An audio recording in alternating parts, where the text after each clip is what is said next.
तो असी वैसे नैक्सट टॉपिक जिहड़ा सीगा जिहड़े मैं दो आइडियल सोल्यूशन नॉन आइडियल और एक नैगेटिव एंड पॉजिटिव डेविएशन वाला कर लिया सी, ठीक है ना। लेकिन इन्हां विचों जो आइडियल सोल्यूशन सीगा उह च जस्ट एक डेफिनेशन सीगा बेटा कि जो राउट ला ओबे करती है, ठीक है ना। जिहड़े सोल्यूशन राउट ला को ओबे कर ते जां तां जिहड़े उन्हां दे अंदर हीट चेंज है वो जीरो होवे ਜਾਂ वॉल्यूम चेंज जीरो होवे, मतलब कि वो सोल्यूशन जिन्हां दा सल्यूट एंड सॉल्वेंट ਨੂੰ ਜਦੋਂ ਮਿਕਸ ਕਰਾਂਗੇ, अगर दोनों लिक्विड है, अगर सल्यूट मान लो 1 लीटर है, सॉल्वेंट मान लो 10 लीटर है, जो दोनों ने मिक्स किया तो वॉल्यूम बन गया 11 लीटर। तो अजिहे सोल्यूशन जिन्हां दे अंदर कुछ वेरीएशन ना आवे, मिक्स करन ते चेंज वॉल्यूम का जीरो होवे, इस तरह के सोल्यूशन आइडियल सोल्यूशन सीगे, ठीक है ना। फिर असीं पढ़िया है कि नॉन आइडियल की हुंदे आ। नॉन आइडियल च असीं देखिया कि नॉन आइडियल दो तरह के सोल्यूशन आ कि जां तां सोल्यूशन के अंदर पॉजिटिव डेविएशन हो सकती है या नैगेटिव डेविएशन, ठीक है ना। एक बार ध्यान नाल वीडियो फिर सुन लेना क्योंकि उसनों मैं थोड़ा सा टच करके ही आगे चलूंगा। जिहड़े नॉन आइडियल सोल्यूशन है वो राउट ला नूं ओबे नहीं करनगे, ओके ठीक है। असीं मान लिया कि राउट ला नूं ओबे नहीं करते, फिर वो राउट ला नूं अगर ओबे नहीं करते तो वो दो तरीके के सोल्यूशन बनाते हैं, या तो पॉजिटिव डेविएशन वाले या नैगेटिव डेविएशन। हुण ये की चीज़ है, मैं की बोल रहा डेविएशन पॉजिटिव नैगेटिव, इसका अर्थ ये है बेटा कि जदों असी कोई सल्यूट और सॉल्वेंट और दोनों ही ले लिए लिक्विड, जदों असी दोनों ने मिक्स करना है, और एक गल च तां मैं ओबे कहता भी राउट ला को ओबे करेगी, सोल्यूशन ओबे करेगा, मतलब ये हो गया कि सल्यूट एंड सॉल्वेंट ने मिक्स होने तो बाद ना तो कोई उन्होंने अंदर रिएक्शन हुई, कोई हीट चेंज नहीं हुई, और ना ही उन्होंने अंदर कोई वॉल्यूम का चेंज होया। अगर दोनों 2-2 लीटर सी तो फाइनल सोल्यूशन 4 लीटर बन गया, ठीक है ना। ये नहीं होया भी 4 की बजाय 5 बन जाए या 4 की बजाय 3, ना घटे ना वधे। अजिहे सोल्यूशन हुंदे आ अपने जो कि राउट ला को ओबे करते हैं, आइडियल सोल्यूशन, अच्छे सोल्यूशन। पर यह भी असीं गल कीती सी कि इस संसार च किस तरह का कोई सोल्यूशन है ही नहीं जिहड़ा आइडियल होवे, इस तरह के सोल्यूशन बनते ही नहीं। हमेशा जो असीं कोई कैमिकल किसी को दूसरे कैमिकल च मिक्स करते हैं तो कोई ना कोई रिएक्शन होंदी है, चाहे माइनर रिएक्शन होवे, सानू दिखाई नहीं दिंदी होवे, उहदे अंदर हीट एक्सचेंज भी थोड़ा सा हुंदा ही आ, ठीक है ना। हीट भी जां घटेगी या वधेगी, और वॉल्यूम भी माइनर सा ही चेंज होना होएगा लेकिन दिखाई नहीं देगा, ठीक है ना। तो अजिहे सोल्यूशन जिहड़े हो सकते आ वो दो तरह के हो सकते, जिहड़े राउट ला नूं ओबे नहीं करते, वो हो सकते एक पॉजिटिव डेविएशन वाले, एक नैगेटिव डेविएशन वाले। ओके, अभी पॉजिटिव एंड नैगेटिव डेविएशन च की चक्कर है कि जिहड़ा सल्यूट है और सॉल्वेंट है, जो असीं दोनों ने मिक्स किया, सल्यूट एंड सॉल्वेंट नूं मिक्स किया, तो मिक्स करन तो बाद ये होया कि वॉल्यूम जिहड़ा ना वध गया, मतलब 2-2 लीटर मिक्स किया तो 5 लीटर हो गया। ओके, ये वॉल्यूम जिहड़ा वधन दा की चक्कर है, वॉल्यूम वधन दा जिहड़ा चक्कर है वो चक्कर ये सीगा बेटा कि सल्यूट एंड सॉल्वेंट नूं मिक्स करन तो बाद उन्हां दे एटम ਜਾਂ मॉलिक्यूल दे विचकार जो फोर्स ऑफ अट्रैक्शन है, जो उन्होंने बन के रखना है, सल्यूट एंड सॉल्वेंट ने आपस में बॉन्ड बनाने शुरू कर देने, एक दूजे ने रिएक्शन करनी शुरू कर देनी। सल्यूट एंड सॉल्वेंट के विचकार जिहड़ा बॉन्ड ऑफ अट्रैक्शन होएगा वो घट जाएगा सोल्यूशन बनने तो बाद, ठीक है ना। सोल्यूशन बनने तो बाद जदों बॉन्ड ऑफ अट्रैक्शन घटेगा तो उन्होंने दोनों की एक दूजे ते पकड़ घट जाएगी, पकड़ घट जाएगी तो उन्होंने थोड़ा सा टैंपरेचर देवांगे, वो ज़्यादा जिहड़े ना अस्केप करनगे, जल्दी तेजी नाल वेपर बना के उड्डण की कोशिश करनगे। तो अजिहे सोल्यूशन असीं बोल दिंदे कि वो पॉजिटिव डेविएशन करदे आ। जिवें कि असीं पहलां राउट ला च पढ़िया सीगा ये वाला ग्राफ कि ये लाइन सीधी जाती है प्रैशर 1 प्रैशर 2, दो सोल्यूशन सीगे, दोनों ने मिक्स किया तो इत्थे साडे कोल टोटल प्रैशर आ गया सी। लेकिन पॉजिटिव डेविएशन वाला की होएगा, ये ग्राफ थोड़े से उपर वाले नूं चलेंगे, उपर नूं सरक गए, नीचे वाली लाइन नहीं देखना, हुण असीं उपर वाली लाइन नूं देखना है। ये वाली जिहड़ी उपर नूं डी बना रही है तो इसदा मतलब ये पॉजिटिव डेविएशन वाले सोल्यूशन है, जिहड़े कि मिक्स करन तो बाद उन्हां दे अंदर जो अट्रैक्शन है वो घट रहा है। अट्रैक्शन घटेगा तां ही तो जल्दी उपर नूं उड़ रहा है, तां ही ये ग्राफ उपर नूं गया। ओके, जदों सल्यूट एंड सॉल्वेंट नूं मिक्स करन तो बाद कई बारी उन्हां च अट्रैक्शन वध जावे, ज़्यादा स्ट्रोंगली बाइंड हो जाने एक दूजे दे नाल सल्यूट एंड सॉल्वेंट, तो उस वेले ਜੋ ਹੈ ਉਹਨਾਂ ਨੂੰ ਜ਼ਿਆਦਾ ਹੀਟ ਦੇਣੀ ਪਏਗੀ ਵੇਪੋਰਾਈਜ਼ ਕਰਨ ਲਈ। ਇਹਦਾ ਮਤਲਬ ਉਹਨਾਂ ਦਾ ਜੋ ਵੇਪੋਰੇਸ਼ਨ ਹੈ ਨਾ ਉਹ ਘਟ ਗਿਆ, ਵੇਪਰ ਪ੍ਰੈਸ਼ਰ ਵੀ ਘਟ ਗਿਆ। ਹੁਣ ਪ੍ਰੈਸ਼ਰ ਘਟਣ ਦੇ ਨਾਲ ਇਹ ਪ੍ਰੈਸ਼ਰ ਜਿਹੜਾ ਨਾ ਟੋਟਲ ਵੇਪਰ ਪ੍ਰੈਸ਼ਰ ਜਿਹੜਾ ਇੱਧਰ ਨੂੰ ਵੇਪਰ ਪ੍ਰੈਸ਼ਰ ਮੈਂ ਇਹ ਵੇਪਰ ਪ੍ਰੈਸ਼ਰ ਨੀਚੇ ਨੂੰ ਆ ਜਾਏਗਾ। ਤਾਂ ਮਤਲਬ ਇਹ ਡੈਵੀਏਟ ਜਿਹੜਾ ਨਾ ਨੀਚੇ ਨੂੰ ਚਲਾ ਗਿਆ। ਓਕੇ, ਤਾਂ ਮਤਲਬ ਜੋ ਰਾਊਟਲਾ ਕੋ ਓਬੇ ਕਰਦੇ ਸੀਗੇ ਉਹ ਤਾਂ ਇੱਕ ਤਰ੍ਹਾਂ ਦੇ ਸੋਲੂਸ਼ਨ ਬਣਾਤੇ, ਬਟ ਜਿਹੜੇ ਰਾਊਟਲਾ ਨੂੰ ਨਹੀਂ ਓਬੇ ਕਰਦੇ ਸੀਗੇ, ਜਿਹੜੇ ਨੌਨ ਆਈਡੀਅਲ ਸੀ, ਔਰ ਨੌਨ ਆਈਡੀਅਲ ਸੋਲੂਸ਼ਨ ਜਿਹੜੇ ਆ ਉਹ ਸਾਡੇ ਕੋਲ ਹੁਣ ਦੋ ਤਰ੍ਹਾਂ ਦੇ ਸੀਗੇ, ਇੱਕ ਪੋਜ਼ਿਟਿਵ ਡੈਵੀਏਸ਼ਨ ਵਾਲੇ, ਇੱਕ ਨੈਗੇਟਿਵ ਡੈਵੀਏਸ਼ਨ ਵਾਲੇ। ਔਰ ਇਸ ਨੂੰ ਡਿਟੇਲ ਦੇ ਨਾਲ ਪੜ੍ਹਨਾ ਹੋਏਗਾ ਬੇਟਾ ਤਾਂ ਇਸ ਦੀ ਜਿਹੜੇ ਪ੍ਰੀਵੀਅਸ ਵੀਡੀਓ ਹੈ ਉਸ ਨੂੰ ਇੱਕ ਵਾਰੀ ਫਿਰ ਤੋਂ ਧਿਆਨ ਨਾਲ ਸੁਣ ਲੈਣਾ, ਸਮਝ ਲੱਗ ਜਾਏਗਾ। ਠੀਕ ਹੈ ਨਾ, ਵੈਰੀ ਸਿੰਪਲ ਸੀਗਾ। ਫਿਰ ਇਹਨਾਂ ਵਿੱਚ ਕੁਛ ਹੀ ਐਗਜ਼ਾਮਪਲ ਪੋਜ਼ਿਟਿਵ ਡੈਵੀਏਸ਼ਨ ਦੇ ਵੀ 7 ਕੇ ਐਗਜ਼ਾਮਪਲ ਨੋਟ ਕਰੇ ਸੀ, ਔਰ ਇਸ ਦੇ ਅੰਦਰ ਵੀ 7 ਕੇ ਐਗਜ਼ਾਮਪਲ ਹੈ। ਹੁਣ ਇਹ 5-7 ਐਗਜ਼ਾਮਪਲ ਜਿਹੜੇ ਆ ਤਾਂ ਪ੍ਰੈਕਟੀਕਲੀ ਹੀ ਬੇਟਾ ਪ੍ਰੂਵ ਕੀਤੇ ਆ। ਹੁਣ ਇੱਥੇ ਅਸੀਂ ਜੋ ਸਕਰੀਨ ਤੇ ਤਾਂ ਇਹ ਸ਼ੋ ਨਹੀਂ ਕਰ ਸਕਦੇ ਵੀ ਕਿਸ ਤਰ੍ਹਾਂ ਹੈ ਜਸਟ, ਲੇਕਿਨ ਅਸੀਂ ਇਹਨਾਂ ਚ ਅੰਦਰ ਕੰਸੈਪਟ ਪੜਿਆ ਸੀਗਾ ਵੀ ਪੋਜ਼ਿਟਿਵ ਡੈਵੀਏਸ਼ਨ ਨੈਗੇਟਿਵ ਡੈਵੀਏਸ਼ਨ ਅਰਥ ਕੀ ਆ। ਹਾਈਡਰੋਜਨ ਬੌਂਡਿੰਗ ਦਾ ਕੰਸੈਪਟ ਪੜਿਆ ਸੀਗਾ। ਨੈਗੇਟਿਵ ਡੈਵੀਏਸ਼ਨ ਦੇ ਵਿੱਚ ਮਿਕਸ ਹੋਣ ਤੋਂ ਬਾਅਦ ਹਾਈਡਰੋਜਨ ਬੌਂਡਿੰਗ ਆ ਜਾਂਦੀ ਆ, ਬਟ ਪੋਜ਼ਿਟਿਵ ਡੈਵੀਏਸ਼ਨ ਵਾਲੇ ਜਿਹੜੇ ਹੁੰਦੇ ਆ ਉਹਨਾਂ 'ਚ ਹਾਈਡਰੋਜਨ ਬੌਂਡਿੰਗ ਮਿਕਸ ਕਰਕੇ ਨਹੀਂ ਆਉਂਦੀ। ਪਹਿਲਾਂ ਹੋ ਸਕਦੀ ਹੈ ਬੌਂਡਿੰਗ ਹੋਵੇ, ਸੋਲਿਊਟ 'ਚ ਹੋਵੇ ਜਾਂ ਸੋਲਵੈਂਟ 'ਚ ਹੋਵੇ, ਬਟ ਮਿਕਸ ਕਰਨ ਤੋਂ ਬਾਅਦ ਹਾਈਡਰੋਜਨ ਬੌਂਡਿੰਗ ਚਲੀ ਜਾਂਦੀ ਹੈ। ਓਕੇ, ਤੋ ਇਸ ਨੂੰ ਦੇਖ ਲੈਣਾ ਅੱਛੇ ਤਰੀਕੇ ਨਾਲ। ਪਿਛਲਾ ਸੋਲੂਸ਼ਨ ਇੱਕ ਆਹੀ ਕੁਐਸਚਨ ਵੀ ਲਿਆ ਸੀ ਇਹਦੇ ਵਿੱਚ, binary solution ethanol and heptane. Question non ideal solution ਸੀਗਾ ਵਿਦ ਪੋਜ਼ਿਟਿਵ ਡੈਵੀਏਸ਼ਨ। ਇਹਦੀ 7 ਐਗਜ਼ਾਮਪਲਾਂ ਦੇਖੀਆਂ ਸੀ, ਉੱਥੋਂ ਇੱਕ ਐਗਜ਼ਾਮਪਲ ਚੱਕ ਕੇ ਇਹ ਕੁਐਸਚਨ ਬਣਾਇਆ। ਦੈਨ ਆਪਣਾ ਅੱਜ ਦਾ ਜੋ ਟੌਪਿਕ ਹੈ ਉਹ ਦੋਨੋਂ ਟੌਪਿਕ ਕਲੀਅਰ ਹੋਣ ਤੋਂ ਬਾਅਦ solution with positive and negative deviation part 2। Okay, ਅਗਰ ਸਾਨੂੰ ਇਹ ਪੋਜ਼ਿਟਿਵ ਐਂਡ ਨੈਗੇਟਿਵ ਡੈਵੀਏਸ਼ਨ ਉਹ ਸੋਲੂਸ਼ਨ ਸੀਗੇ ਸਮਝ ਲੱਗੇ ਜਿਹੜੇ ਕਿ ਨੌਨ ਆਈਡੀਅਲ ਸੋਲੂਸ਼ਨ ਸੀ, ਜਿਹੜੇ ਕਿ ਰਾਊਟ ਲਾ ਕੋ ਓਬੇ ਨਹੀਂ ਕਰ ਰਹੇ ਸੀ, ਜਿਹੜੇ ਕਿ ਮਿਕਸ ਹੋਣ ਤੋਂ ਬਾਅਦ ਵੋਲਿਊਮ ਨੂੰ ਵੀ ਚੇਂਜ ਕਰਦੇ ਪਏ ਸੀਗੇ ਔਰ ਹੀਟ ਵੀ ਚੇਂਜ ਕਰਦੇ ਪਏ ਸੀਗੇ। ਔਰ ਇਹਦਾ ਮਤਲਬ ਵੋਲਿਊਮ ਚੇਂਜ ਜਾਂ ਵੋਲਿਊਮ ਮਿਕਸਿੰਗ ਜਿਹੜੀ ਹੈ ਨਾਟ ਇਕੁਅਲ ਟੂ 0 ਔਰ heat change not equal to 0।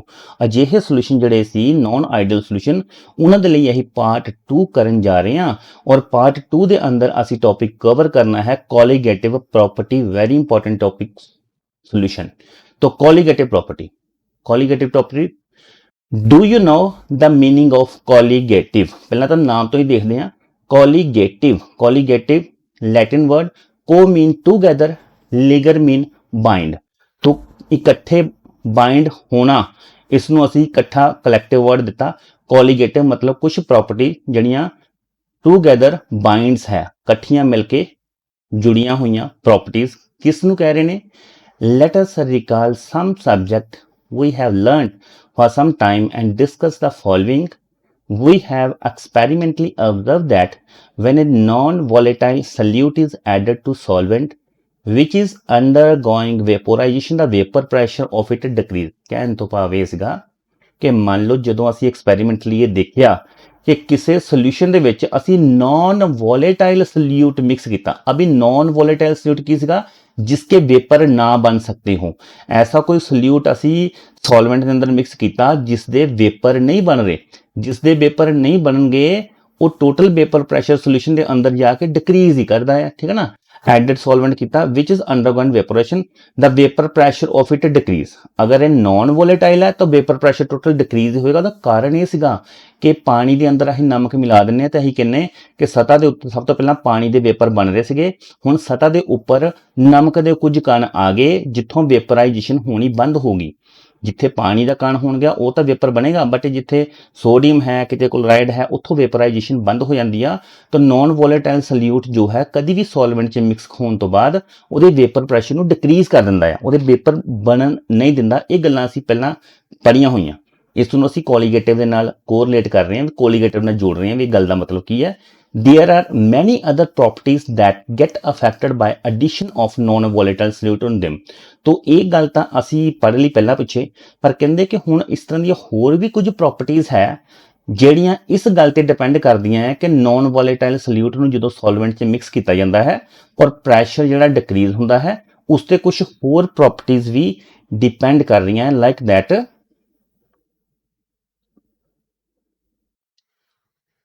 ਹੁਣ ਕੁਝ ਕੈਮੀਕਲ ਡਿਸਕਸ ਕਰ ਰਹੇ ਨੇ। ਇਹ ਕੈਮੀਕਲ ਇਸ ਕਰਕੇ ਤੁਹਾਨੂੰ ਡਿਸਕਸ ਕਰਨ ਲਈ ਇੱਥੇ ਕਿਹਾ ਗਿਆ ਕਿਉਂਕਿ ਸਿਰਫ ਇੰਨੇ ਕਿ ਕੁਝ ਇਹ ਕੈਮੀਕਲ ਹੈ ਜਿਨ੍ਹਾਂ ਨੂੰ ਤੁਸੀਂ ਸੋਲੂਸ਼ਨ ਦੇ ਵਿੱਚ ਪੜੋਗੇ ਕਿ ਮੰਨ ਲਓ ਕਿ ਅਸੀਂ ਸੋਲਵੈਂਟ ਦੇ ਅੰਦਰ ਯੂਰੀਆ ਮਿਲਾਇਆ, ਕਦੀ ਸੁਕਰੋਜ਼, ਕਦੀ potassium nitrate, sugar, common salt, ਠੀਕ ਹੈ ਨਾ, ਮੋਹਰ ਸਾਲਟ, ਗਲੂਕੋਸ ਹੈ, ammonium chloride and microcosmic salt. Okay, तो इस तरह के कुछ कैमिकल है ਜਿਹੜੇ ਕਿ ਸੋਲਵੈਂਟ ਦੇ ਅੰਦਰ ਮਿਲਾਏ और ਕਹਿੰਦੇ ਸੋਲਵੈਂਟ ਦੇ ਅੰਦਰ ਹੋ ਸਕਦਾ ਕਿ ਇਹਨਾਂ ਨੇ डिसोसिएट होना है, डिसोसिएट मतलब टूट जाना है, ਜਾਂ ਇਹ ਵੀ ਹੋ ਸਕਦਾ ਕਿ ਇਹ ਟੁੱਟਣ ਨਾ, ਹੋ ਸਕਦਾ ਹੈ ਟੁੱਟ ਜਾਣ ਮੋਲੀਕਿਊਲਸ ਜਾਂ ਨਾ ਟੁੱਟਣ। ਓਕੇ, ਤੇ ਇਹ ਦੇਖਣਾ ਹੈ। Let us make sure how many of following do not dissociate or associate or remain unchanged when added to solvent water to make a solution। तो ਕਹਿੰਦੇ ਕਿ ਅਸੀਂ ਇਹਨਾਂ ਕੈਮੀਕਲਸ ਨੂੰ ਅਗਰ ਪਾਣੀ ਦੇ ਅੰਦਰ ਮਿਲਾ ਕੇ ਦੇਖੀਏ ਤਾਂ ਕੁਝ ਇਸ ਤਰ੍ਹਾਂ ਦੇ ਕੈਮੀਕਲ ਹੋਣਗੇ ਜਿਹੜੇ ਕਿ ਡਿਸੋਸੀਏਟ ਹੋ ਜਾਣਗੇ, ਟੁੱਟ ਜਾਣਗੇ, ਕੁਝ ਜਿਹੜੇ ਹੋਣਗੇ ਰਿਮੇਨ ਅਨਚੇਂਜਡ, ਬਿਲਕੁਲ ਉਸੇ ਤਰੀਕੇ ਨਾਲ ਰਹਿਣਗੇ, ਔਰ ਕੁਝ ਐਸੋਸੀਏਟ ਹੋਣਗੇ। ਐਸੋਸੀਏਟ ਮਤਲਬ ਕਿ ਇੱਕ ਅਸੀਂ 4 ਮੋਲੀਕਿਊਲ ਪਾਣੀ ਦੇ ਅੰਦਰ ਮਿਕਸ ਕੀਤੇ, ਲੇਕਿਨ ਉਹ 4 ਮੋਲੀਕਿਊਲ ਪਾਣੀ ਦੇ ਅੰਦਰ ਮਿਕਸ ਹੁੰਦੇ ਸਾਰ ਉਹ 4 ਮੋਲੀਕਿਊਲ ਨੇ ਆਪਸ 'ਚ ਜੁੜਨਾ ਸ਼ੁਰੂ ਕਰਤਾ, 2-2 ਦੀ ਜੋੜੀ ਬਣਾ ਲਈ, ਮਤਲਬ ਉਹ 4 ਦੇ 2 ਮੋਲੀਕਿਊਲ ਹੀ ਰਹਿ ਗਏ। ਉਹ 4 ਦੇ 4 ਮੋਲੀਕਿਊਲ ਦੀ ਬਜਾਏ 2 ਮੋਲੀਕਿਊਲ ਪਾਣੀ 'ਚ ਘੁਲ ਕੇ ਬਣ ਗਏ। ਇਹ ਵੀ ਹੋ ਸਕਦਾ ਵੀ ਅਸੀਂ ਕੋਈ 4 ਮੋਲੀਕਿਊਲ ਪਾਏ ਪਾਣੀ ਦੇ ਅੰਦਰ, ਲੇਕਿਨ ਉਹ ਟੁੱਟਣ ਤੋਂ ਬਾਅਦ 4 ਦੇ 8 ਮੋਲੀਕਿਊਲ ਬਣ ਗਏ, ਠੀਕ ਹੈ ਨਾ। ਡਿਸੋਸੀਏਟ ਮਤਲਬ ਟੁੱਟ ਕੇ ਗਿਣਤੀ ਵਧਾ ਦੇਣਾ, ਐਸੋਸੀਏਟ ਮਤਲਬ ਜੁੜ ਕੇ ਗਿਣਤੀ ਘਟਾ ਦੇਣਾ ਉਹਨਾਂ ਐਟਮ ਦੀ, ਉਹਨਾਂ ਮੋਲੀਕਿਊਲਸ ਦੀ। ਹੁਣ ਇਹਨਾਂ 'ਚੋਂ ਕਿਹੜੇ ਆ ਜਿਹੜੇ ਡਿਸੋਸੀਏਟ ਹੁੰਦੇ ਆ ਤੇ ਕਿਹੜੇ ਆ ਜਿਹੜੇ ਐਸੋਸੀਏਟ ਹੁੰਦੇ ਆ, ਤੇ ਕੁਝ ਅਜਿਹੇ ਵੀ ਆ ਜਿਨ੍ਹਾਂ ਦੇ ਉੱਪਰ ਕੋਈ ਇਫੈਕਟ ਨਹੀਂ ਹੁੰਦਾ ਸੋਲਵੈਂਟ 'ਚ ਮਿਕਸ ਹੋਣ ਤੋਂ ਬਾਅਦ। ਇਸ ਗੱਲ ਨੂੰ ਅਸੀਂ ਇਸ ਕਰਕੇ ਪੜ੍ਹ ਰਹੇ ਹਾਂ ਕਿਉਂਕਿ ਕੋਲੀਗੇਟਿਵ ਪ੍ਰੋਪਰਟੀ ਦੇ ਅੰਦਰ ਅਸੀਂ ਇਹ ਕੁਝ ਕੈਮੀਕਲ ਹੈ ਜਿਸ ਨੂੰ ਅਸੀਂ ਬਾਰ-ਬਾਰ ਇਹ ਦੇਖ ਕੇ ਪੜ੍ਹਨਾ ਹੈ ਕਿ ਕਿਹੜੇ ਐਸੋਸੀਏਟ ਕਰ ਰਹੇ ਆ, ਕਿਹੜੇ ਡਿਸੋਸੀਏਟ ਕਰ ਰਹੇ ਆ, ਔਰ ਕਿਹੜੇ ਅਨਚੇਂਜ ਰਹਿ ਰਹੇ ਆ। तो देखते हैं इस लिस्ट ਦੇ ਵਿੱਚੋਂ ग्लूकोस, यूरिया, सुक्रोज, शुगर, ये 4 मॉलिक्यूल है कितने इकट्ठे। Glucose, urea, sucrose, sugar they neither dissociate nor associate in aqueous water. क्योंकि मैं तुहानू स्क्रीन ते कुछ प्रैक्टिकल करके नहीं दिखा सकांगा, इस करके इत्थे लिस्ट चों असीं 4 ये मैमोराइज रखना, याद रखना है कि ये 4 कैमिकल अजिहे आ जिहड़े कि पानी दे अंदर ना तो डिसोसीएट कर रहे हैं ना एसोसीएट कर रहे हैं, एज इट रहिंदे आ। ओके, यानी कि ग्लूकोज का एक मॉलिक्यूल पानी च मिलाया तो वह गिनती च 1 ही रहेगा, अगर 2 मिलाए तो 2 ही रहणगे, अगर 5 मिलाए तो 5 मॉलिक्यूल रहणगे, ठीक है ना। वो कभी भी जुड़ के गिनती घटाणगे नहीं और टुट के गिनती वधाणगे नहीं, ठीक है ना। तो ये एज इट रहणगे। Then common salt sodium chloride, इसका एक मॉलिक्यूल जो पानी च मिला दिए, ये सोडियम तो क्लोराइड 2 पार्ट में टुट जाता, पॉजिटिव पार्ट ते नेगेटिव पार्ट। और ये देखो कॉमन साल्ट ही है जिहड़ा कि 2 पार्ट में टुट रहा है उस लिस्ट चों sodium and chloride. Common salt produce 2 particle, ये डिसोसीएट हो रहा है। माइक्रोकॉस्मिक साल्ट, माइक्रोकॉस्मिक साल्ट किसनों कहा गया, बहुत छोटे छोटे पार्टिकल तो मिलकर बनया होया, बहुत ज्यादा पार्टिकल तो मिलकर बनया होया। सोडियम, अमोनियम, हाइड्रोजन, फॉस्फेट, ठीक है ना। केमिकल पूरा नाम है इसका सोडियम अमोनियम हाइड्रोजन फॉस्फेट।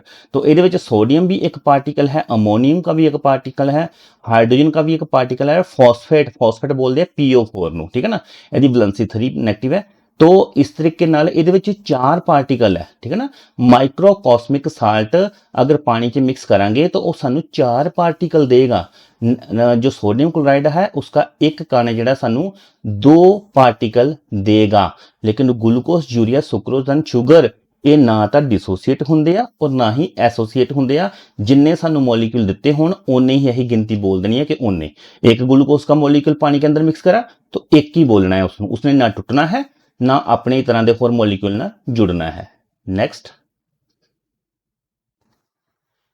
तो अमोनियम क्लोराइड भी इसी लिस्ट है। अमोनियम क्लोराइड जिहड़ा टुट के 2 पार्टिकल दिंदा, अमोनियम एंड क्लोराइड, ये पानी च टुटन दा सानू दिखा रहा उस लिस्ट विचों। उस लिस्ट दे विचों ही अहीं इस करके चक्के बेटा क्यों इस लिस्ट दे विचों ही तुहानू बार-बार जिहड़े क्वेश्चन कोलीगेटिव दे पूछे जाने आ उन्हां नू सारे नू एक थां ते इकट्ठा कर दित्ता लिस्ट नू, ताकि तुहानू हर एक पार्टिकल दा डिसोसीएशन जिहड़ा पता लग जाए। मोहर साल्ट जो तुसीं प्रैक्टिकल अगर +2 दे करन दा मौका मिले तो मोहर साल्ट दे बहुत सारे प्रैक्टिकल असीं करने, और ये मोहर साल्ट के ब्यूरेट पेपर दे नाल एसिड बेस टाइट्रेशन, एसिड और बेस का रिएक्शन करने हैं असीं, ठीक है ना। तो ये मोहर साल्ट का जो कॉमन फार्मूला है ये है ammonium sulphate, ferrous sulphate. Ammonium किमें NH4SO4, NH4 के दो कण और एक सल्फेट का, इसको बोल देंगे ਅਸੀਂ अमोनियम सल्फेट और ये है ferrous sulphate. Ammonium sulphate, ferrous sulphate और दोनों ਨੂੰ ਮਿਲਾ ਕਰਕੇ ਇਹਦੇ ਨਾਲ 6 ਕਣ ਪਾਣੀ ਦੇ ਲੱਗੇ 6H2O। ओके, तो टोटल मिला करके इसका डिसोसिएशन ਜਿਹੜਾ ਹੋਇਆ 6 पानी, 6 7 8 9 2 अमोनियम 10 11, तो टोटल 11 जो पार्टिकल है ਉਹ ਨਿਕਲੇ ਆ ਮੋਹਰ ਸਾਲਟ ਚੋਂ। तो ਸਾਨੂੰ रिमाइंड रखना पेगा कि एक मोहर साल्ट का जो कोई भी मोल है, जो पार्टिकल है, ਉਹਦੇ ਵਿੱਚੋਂ जो डिसोसिएशन होएगा सब पार्टिकल 11 निकल के आएंगे। ओके, तो हर एक केमिकल के अंदर देखो कुछ ना कुछ पार्टिकल है, हर एक की गिनती डिफरेंट निकल के आ रही है। और एक पोटाशियम नाइट्रेट है, इसके अंदर पोटाशियम और नाइट्रेट पॉजिटिव एंड नेगेटिव दो ही पार्टिकल निकल के आते हैं। ये दो पार्टिकल के अंदर डिसोसिएट हो जाएगा पोटाशियम नाइट्रेट। ये सब कुछ अही क्यों पढ़ रहे हैं अगे तुहानू पता लग जाएगा। These substance are non volatile, जिन्ने भी अही लिस्ट च पढ़े आए ये सारे नॉन वोलेटाइल सबस्टांस आ। इसनू जिन्ना मर्जी वेपर बनाने की कोशिश कर लो, सोल्यूशन दे विच किसी च अगर ये है तो इन्हां दे वेपर नहीं बनने, इन्होंने एज इट ही बैठे रहना। That is they do not vaporise in solution when exposed to air। Okay, vapour तो नहीं बनेंगे। these substance affect many physical property based on number of particle। ਤੇ ਇਹ ਜੇ ਪਾਰਟੀਕਲ ਹੈ ਜਿਹੜੀ ਲਿਸਟ ਅਸੀਂ ਪੜ੍ਹੀ ਆ, ਇਹ ਪਾਰਟੀਕਲ ਇੱਕ ਬਹੁਤ ਇੰਪੋਰਟੈਂਟ ਕੰਮ ਕਰ ਰਹੇ ਆ ਕਿ ਇਹ ਬਹੁਤ ਸਾਰੀ ਫਿਜ਼ੀਕਲ ਪ੍ਰੋਪਰਟੀਜ਼ ਜੋ ਨੰਬਰ ਤੇ ਬੇਸ ਹੋਵੇ, ਬਹੁਤ ਸਾਰੀ ਫਿਜ਼ੀਕਲ ਪ੍ਰੋਪਰਟੀ ਸੋਲੂਸ਼ਨ ਦੀ ਜਿਹੜੇ ਨੰਬਰ ਤੇ ਬੇਸ ਹੋਵੇ ਉਸ ਨੂੰ ਅਫੈਕਟ ਕਰ ਰਹੀ ਆ। ਦੀ ਸਬਸਟੈਂਸ ਅਫੈਕਟ ਮੈਨੀ physical property based on number of particle, ਜਿਹੜੀ ਗਿਣਤੀ ਤੇ ਡਿਪੈਂਡ ਕਰਦੀ। मतलब एक अगर पार्टिकल है ग्लूकोस मिलाया और ग्लूकोस की जगह सोडियम क्लोराइड मिलाया, ग्लूकोस मिलाया तो पार्टिकल 1 है, सोडियम क्लोराइड मिलाया तो पार्टिकल 2 है, अगर मोहर साल्ट मिलाया तो पार्टिकल 11 है। ठीक है ना, तो एक पार्टिकल च सब पार्टिकल देखो किन्ने निकलते हैं, नंबर किन्ने च डिसोसीएट होंगे हैं, ये सानू रिमाइंड रखना पड़ेगा। आगे देखते हैं the property that are affected by number of particle। ਤੇ ਉਹ property ਜਿਹੜੀ number of particle ਦੇ depend ਕਰਦੀ ਹੈ, ਉਹ ਕਿਹੜੀਆਂ properties ਹੈ। ਇਹ ਚਾਰ properties ਆ, ਪਹਿਲਾਂ ਇਹ ਚਾਰ ਇਹ ਲਿਖ ਲੈਣਾ ਮੈਂ। तो ਇਹ ਚਾਰ properties okay। ਉਹ properties, the properties that are affected by number of particles are lowering in vapor pressure, ਇੰਨਾ ਲਿਖ ਲਓ, ਜਾਂ ਇਸ ਨੂੰ relative lowering of vapor pressure ਜਾਂ RLVP ਲਿਖ ਲੈਂਦੇ ਆ, RLVP ਜਾਂ lowering in vapor pressure LVP। Okay, lowering in vapor pressure या relative lowering in vapor pressure। दूसरा प्रॉपर्टी है डिप्रेशन इन फ्रीजिंग पॉइंट, तीसरी एलिवेशन इन बॉइलिंग पॉइंट और चौथी ऑस्मोटिक प्रेशर। ओके, तो मतलब ये कहिए चार इस तरह दी प्रॉपर्टियां आ ਜਿਹੜੀਆਂ ਕਿਸੇ ਪਾਰਟੀਕਲ ਦੇ ਨੰਬਰ ਤੇ ਡਿਪੈਂਡ ਕਰਦੀਆਂ ਆ।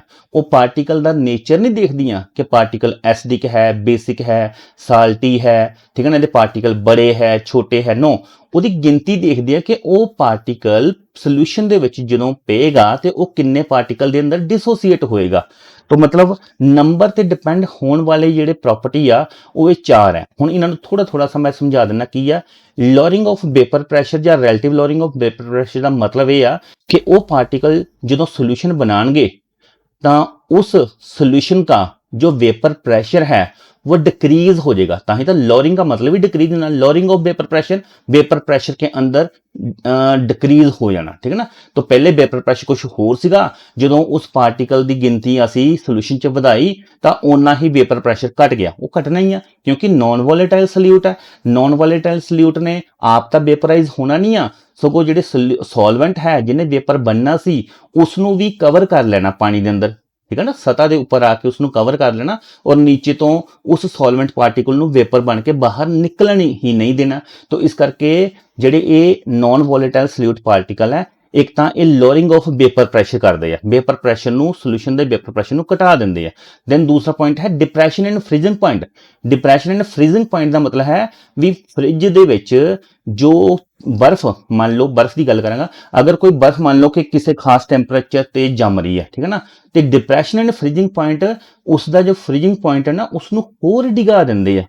डिगा देंगे मतलब मान लो कोई चीज़ ठंडी किसी खास टैंपरेचर ते हो रही है अगर ਅਸੀਂ ਉਹਦੇ ਅੰਦਰ ਇਹਨਾਂ ਕੈਮੀਕਲ ਲਿਸਟ ਵਿੱਚੋਂ ਜਿਹੜੀ ਇਹ ਲਿਸਟ ਪਹਿਲਾਂ ਪੜ੍ਹੀ ਆ ਗਲੂਕੋਜ਼ ਸੋਡੀਅਮ ਕਲੋਰਾਈਡ ਵਗੈਰਾ ਅਸੀਂ ਇਹਨਾਂ ਚੋਂ ਕੋਈ ਕੈਮੀਕਲ ਪਾ ਦਿੱਤਾ ਉਹਦੇ ਨਾਲ ਕੀ ਹੋਏਗਾ ਕਿ ਉਹਦਾ ਫ੍ਰੀਜ਼ਿੰਗ ਪੁਆਇੰਟ ਜਿਹੜਾ ਨਾ ਹੋਰ ਡਿਕਰੀਜ਼ ਹੋ ਜਾਏਗਾ। ਡਿਕਰੀਜ਼ ਹੋਣ ਦਾ ਮਤਲਬ ਕੀ ਆ ਕਿ ਉਹ ਜਲਦੀ ਬਰਫ਼ ਬਣੇਗਾ ਕਿ ਲੇਟ ਬਰਫ਼ ਬਣेगा, वो लेट बर्फ बनेगा। ठीक है ना। हाँ जी, तो डिप्रेशन इन फ्रीजिंग पॉइंट के अंदर डिक्रीज हो जाना। ठीक है। Then elevation in boiling point, elevation in बेटा कोई क्वेश्चन पूछा से मैनू? ओके, देन अही दो पढ़िया प्रॉपर्टियां, तीसरी तो देख लिया elevation in boiling point. Elevation in boiling point का मतलब है कि जो चीज किसी खास टैंपरेचर ते बॉयल हो रही है ਜਦੋਂ ਅਸੀਂ ਇਹ ਪਾਰਟੀਕਲ ਉਸ ਦੇ ਅੰਦਰ ਮਿਲਾ ਦਾਂਗੇ, ਐਲੀਵੇਸ਼ਨ ਮਤਲਬ ਬੋਇਲਿੰਗ ਪੁਆਇੰਟ ਇਨਕਰੀਜ਼ ਹੋ ਜਾਂਦਾ ਆ। ਇਨਕਰੀਜ਼ ਮਤਲਬ ਜਿਹੜੀ ਚੀਜ਼ 50 ਡਿਗਰੀ ਸੈਲਸੀਅਸ ਤੇ ਉਬਲਣਾ ਸ਼ੁਰੂ ਹੁੰਦੀ ਸੀਗੀ ਫਿਰ ਉਹ 60 ਤੇ ਹੋਏਗੀ, 70 ਤੇ ਹੋਏਗੀ। ਠੀਕ ਹੈ ਨਾ। तो ਉਹਦੇ ਬੋਇਲਿੰਗ ਪੁਆਇੰਟ 'ਚ ਬਦਲਾਵ ਆਣਾ, ਵੱਧ ਜਾਣਾ, ਬੋਇਲਿੰਗ ਪੁਆਇੰਟ ਵੱਧ ਜਾਣਾ, फ्रीजिंग पॉइंट बहुत डाउन चले जाना और वेपर प्रेशर जड़ा घट जाना। और एक है लास्ट ऑजमोटिक प्रैशर। तो ऑजमोटिक प्रैशर की हुंदा? ऑजमोटिक प्रैशर दा असी बायो वाले नूं ज़्यादातर पता हुंदा। ये वो हुंदा जदों असी सारे अपने घरां दे विच आर ओ यूज़ करदे हां। आर ओ, ਉਹਦੇ ਵਿੱਚ आर ओ ਦਾ मतलब हुंदा रिवर्स ऑस्मोसिस। एक प्रोसेस हुंदी है ऑस्मोसिस, एक हुंदी है रिवर्स ऑस्मोसिस। ऑस्मोसिस का मतलब हुंदा कि किसी खास मैंब्रेन तो, किसी खास एक परत तो आले दुआले किसी सॉल्वेंट का पास होना। सॉल्वेंट मतलब प्योर वाटर। तो ऑस्मोसिस का डेफिनेशन प्रॉपर हुंदा है the process of flow of pure solvent from higher concentration to lower concentration through a membrane. किसी मैंब्रेन दे विचों जिवें इदां कह लो कि असी कोई मैंब्रेन, तुसीं ये हिसाब लगाओ कि असी मान लो कोई घर दे अंदर कोई सुक्की चीज़, कोई फ्रूट सुक्का पिया, जां कोई घर च कोई इदां मान लो कि कोई सब्जी रखदे आ सुक गई, सुकण तो बाद ਉਹਦੇ ਅੰਦਰ ਪਾਣੀ ਦੀ ਕਮੀ ਆ ਗਈ, ਅਸੀਂ ਕੀ ਕਰੀਏ ਉਹਨੂੰ ਪਾਣੀ 'ਚ ਥੋੜੀ ਦੇਰ ਲਈ ਰੱਖ ਦਈਏ ਤਾਂ ਸਵੈਲਪ ਹੋ ਜਾਏਗੀ। ਜਿਵੇਂ ਦਾਲ ਹੀ ਆ, ਠੀਕ ਹੈ ਨਾ, ਰਾਜਮਾ ਬਣਾਉਣ ਲੱਗਦੇ ਥੋੜੀ ਦੇਰ ਤੁਸੀਂ ਉਹਨੂੰ ਭਿਓ ਦਿੰਦੇ ਹੋ, ਤਾਂ ਕਾਲੇ ਚਣੇ ਬਣਾਉਂਦੇ ਉਹਨੂੰ ਭਿਓ ਦਿੰਦੇ ਹੋ, ਭੇਣ ਤੋਂ ਬਾਅਦ ਉਹ ਥੋੜਾ ਜਿਹਾ ਸਵੈਲਪ ਹੋ ਜਾਂਦੇ ਆ, ਫੁੱਲ ਜਾਂਦੇ ਆ, ਉਹਨਾਂ ਦੇ ਅੰਦਰ ਪਾਣੀ ਚਲ ਗਿਆ। ਤਾਂ ਪਾਣੀ ਨੇ ਕੀ ਕੀਤਾ? ਪਿਓਰ ਵਾਟਰ ਉਹਨਾਂ ਦੇ ਅੰਦਰ ਚਲਾ ਗਿਆ। ਠੀਕ ਹੈ ਨਾ। ਇਹ ਪ੍ਰੋਸੈਸ ਔਸਮੋਸਿਸ ਹੋਈ ਹੈ। ਕਿਸੇ ਆਰਗੈਨਿਕ ਮੈਂਬਰਨ ਦੇ ਵਿੱਚੋਂ ਪਾਣੀ ਜਿਹੜਾ ਓਨਲੀ ਪਿਓਰ ਵਾਟਰ ਜਿਹੜਾ फ्लो करके अंदर आ जाना, इनू असी ऑस्मोसिस बोलते हैं। ठीक है ना। तो ये ऑस्मोटिक प्रैशर जिन्ना ऑस्मोसिस होएगी, जिन्ना पानी उहदे अंदर आएगा तो एक प्रैशर बनाएगा, उसनू असी ऑस्मोटिक प्रैशर बोल दिंदे हैं। ठीक है ना। ऑस्मोसिस ने जिहड़ा प्रैशर बनया दैट इज ऑस्मोटिक प्रैशर। तो ये सारियां गल्लां असी अगे भी इस तो बाद पढ़ांगे। एक गल्लां दा मतलब ये है कि जिहड़ी नंबर ते डिपेंड करदी है। हुण लोअरिंग ऑफ वेपर प्रैशर भी ये डिपेंड करदा किन्ने नंबर ਵਧਾ ਤੇ, ਜਿੰਨੇ ਨੰਬਰ ਅਸੀਂ ਪਾਰਟੀਕਲ ਦੇ ਵਧਾ ਦਾਂਗੇ ਜਾਂ ਉਹ ਪਾਰਟੀਕਲ ਮਿਕਸ ਕਰਾਂਗੇ ਜਿਹੜਾ ਜ਼ਿਆਦਾ ਨੰਬਰਾਂ 'ਚ ਡਿਸੋਸੀਏਟ ਹੁੰਦਾ ਆ, ਉੱਥੇ ਪ੍ਰੈਸ਼ਰ ਲੋਅਰਿੰਗ ਆਫ ਵੇਪਰ ਪ੍ਰੈਸ਼ਰ ਉਨਾ ਹੀ ਜ਼ਿਆਦਾ ਰਹੇਗਾ। ਉੱਥੇ ਡਿਪਰੈਸ਼ਨ ਆਫ ਫ੍ਰੀजिंग ਪੁਆਇੰਟ ਉਨਾ ਹੀ ਜ਼ਿਆਦਾ ਰਹੇਗਾ। ਐਲੀਵੇਸ਼ਨ ਐਂਡ ਬੋਇਲਿੰਗ ਪੁਆਇੰਟ ਉਨਾ ਹੀ ਜ਼ਿਆਦਾ ਰਹੇਗਾ ਜਿੱਥੇ ਨੰਬਰ ਆਫ ਪਾਰਟੀਕਲ ਜ਼ਿਆਦਾ ਟੁੱਟਦੇ ਆ। ਠੀਕ ਹੈ ਨਾ। ऑस्मोटिक ਪ੍ਰੈਸ਼ਰ ਉੱਥੇ ਜ਼ਿਆਦਾ ਰਹੇਗਾ ਜਿੱਥੇ ਪਾਰਟੀਕਲ ਜ਼ਿਆਦਾ ਨੰਬਰਾਂ 'ਚ ਟੁੱਟ ਰਿਹਾ ਆ। ਓਕੇ, तो ਇਸ ਤੋਂ ਆਗੇ ਦੇਖਦੇ ਹਾਂ ਅਸੀਂ all these properties depend on number of solute particle irrespective of their nature relative to total number of particle present in the solution। तो ये सारियां प्रॉपर्टियां वो प्रॉपर्टीज है जिहड़ियां सल्यूट के नंबर ते डिपेंड कर रही। इन्होंने कोई मतलब नहीं कि उस सल्यूट का नेचर क्या है। ठीक है ना। सोल्यूशन के अंदर उस सल्यूट के नेचर से कुछ मतलब नहीं है। और सॉलिड है, लिक्विड है, गैस है, एसिडिक है, बेसिक है, कोई मतलब नहीं। वो कहते किन्ने नंबर मिलाए आ, उसके 10 नंबर मिलाए आ, जां वो पार्टिकल 10 नंबर च टुटे आ, 20 नंबर च टुटे आ। जिहड़ी नंबर ते डिपेंड प्रॉपर्टी है दैट प्रॉपर्टी जिहड़ी आ वो ये सारी है। और इन्हों असीं एक खास नाम नाल भी जानते हैं जिहड़ा सी ऑस्मोटिक प्रॉपर्टी शुरू तो ही बने ही the property of aqueous solutions of different solute depending generally on chemical nature including structure of solute, but some property of dilute solution depend on number of particle or mole fraction of solute in given solution but not on chemical nature of solute। कहने तो भाव इत्थे यही दस्सिया है कि number ते ही depend करती है ये प्रॉपर्टीज और इसका नाम है, ये प्रॉपर्टीज है कॉलीगेटिव प्रॉपर्टीज। ओके, तो कॉलीगेटिव प्रॉपर्टी तक पहुंचने के लिए इन्ना कुछ असीं आ थ्योरी पढ़ी है। तो कॉलीगेटिव प्रॉपर्टी की असली डेफिनेशन देख लेने। ये बहुत बारी आ जाती है अपन 2 नंबर के क्वेश्चन च। the property of a dilute solution which depend on number of particle. Okay, the property of solution which depend on number of particle या number of ion या number of molecules of a solute present in solution are called colligative properties. The colligative properties are ਕਿਹੜੀ ਕਿਹੜੀਆਂ ਜੋ ਅਸੀਂ ਪੜ੍ਹ ਕੇ ਹਟੇ ਆ relative lowering of vapor pressure RLVP, elevation in boiling point. Elevation in boiling point ਦਾ ਮਤਲਬ ਹੁੰਦਾ ਕਿ ਸ਼ੁਰੂ ਦਾ ਟੈਂਪਰੇਚਰ ਬੋਇਲ ਹੋਣ ਦਾ ਕੁਝ ਹੋਰ ਹੈ ਪਰ ਉਹ ਨੰਬਰ ਆਫ ਸੋਲਿਊਟ ਪਾਰਟੀਕਲ ਮਿਲਾਨ ਤੋਂ ਬਾਅਦ ਉਹਦਾ ਬੋਇਲਿੰਗ ਪੁਆਇੰਟ ਕੁਝ ਹੋਰ ਹੋ ਜਾਏਗਾ तो जो चेंज आया शुरू तो एंड तक जो चेंज बदलाव आया डेल्टा का मतलब ही बदलाव होंगे ट्रायंगल बनाई है ਇਹਦਾ मतलब ही होंगे चेंज इन टैंपरेचर ਕਿਹੜਾ ਟੈਂਪਰੇਚਰ B लिखा है boiling change in temperature of boiling या बॉइलिंग टैंपरेचर चेंज ठीक है ना तो इसमें ਅਸੀਂ बोल ਦਿੰਦੇ ਆ change boiling temperature elevation in boiling point then depression in freezing point इथे डेल्टा TF ठीक है ना डेल्टा TF फ्रीजिंग पॉइंट का चेंज ऑस्मोटिक प्रेशर पाई और ऑस्मोटिक प्रेशर को एक स्पेसिफिक वर्ड है ये पाई इसको पाई से डिनोट कर रहे हैं तो ये चार प्रॉपर्टी है क्वेश्चन आ जाएगा भी कोलीगेटिव प्रॉपर्टी ਕਿਹੜੀਆਂ ਹੁੰਦੀਆਂ ਅਸੀਂ ਕਹਾਂਗੇ ਉਹ ਪ੍ਰੋਪਰਟੀਜ਼ ਜਿਹੜੀ ਨੰਬਰ ਆਫ ਸੋਲਿਊਟ ਤੇ ਡਿਪੈਂਡ ਕਰਦੀਆਂ ਉਹਨਾਂ ਨੂੰ ਕੋਲੀਗੇਟਿਵ ਪ੍ਰੋਪਰਟੀ ਕਹਿੰਦੇ ਆ ਕੋਲੀਗੇਟਿਵ ਪ੍ਰੋਪਰਟੀ ਕਿਹੜੀ ਕਿਹੜੀ ਹੁੰਦੀ ਆ ਤਾਂ ਅਸੀਂ ਕੋਲੀਗੇਟਿਵ ਪ੍ਰੋਪਰਟੀ ਇਹ ਚਾਰ ਹਮੇਸ਼ਾ ਰਿਮਾਈਂਡ ਰੱਖਣੀਆਂ ਹੈ ਰਿਲੇਟਿਵ ਲੋਅਰਿੰਗ ਆਫ वेपर प्रेशर देखो बेटा ਇੱਥੇ ਧਿਆਨ ਰੱਖਣਾ vapour pressure is not a colligative property but relative lowering of vapor pressure is a colligative property. Boiling point is not a colligative property but elevation in boiling point is a colligative property. Freezing point not a colligative property but depression in freezing point is a colligative property or osmotic pressure is a colligative property. Next question एक ले लो एक question answer देखना सोचना one formula weight of each of sodium chloride and glucose कहते एक unit sodium chloride लिया और एक यूनिट ही ग्लूकोज लिया ठीक है ना यूनिट ले लिया एक ਉਹਨੂੰ डिजोल्व किया 1000 मिलीलीटर यानी कि 1 लीटर पानी के अंदर अलग अलग 1 लीटर पानी के अंदर सोडियम क्लोराइड 1 लीटर पानी के अंदर ग्लूकोज घोल दिता दो सोल्यूशन बना लीजिए असी which solution experience more colligative property किस सोल्यूशन के अंदर ज्यादा कोलीगेटिव प्रॉपर्टी होएगा तो दो आंसर बेटा